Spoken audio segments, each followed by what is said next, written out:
বিসমিল্লাহির রহমানির রহিম। আসসালামু আলাইকুম সম্মানিত ভিউয়ার্স।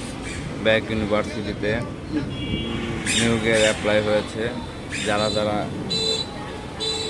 আগ্রহী প্রার্থীরা অ্যাপ্লাই করবেন, কিভাবে করবেন নিয়মটাও দিয়ে দিলাম। প্রথমে অ্যাপ্লাই যাবেন, তারপর একবার নিচে এসে অ্যাকসেপ্ট, আই অ্যাকসেপ্ট, তারপর হচ্ছে কভার লেটার। যার যার পছন্দ মতো একটা কভার লেটার বানাই নেবেন। আমি পেস্ট করে দিচ্ছি। এখানে 3টা পোস্টের জন্য আছে অ্যাপ্লাই।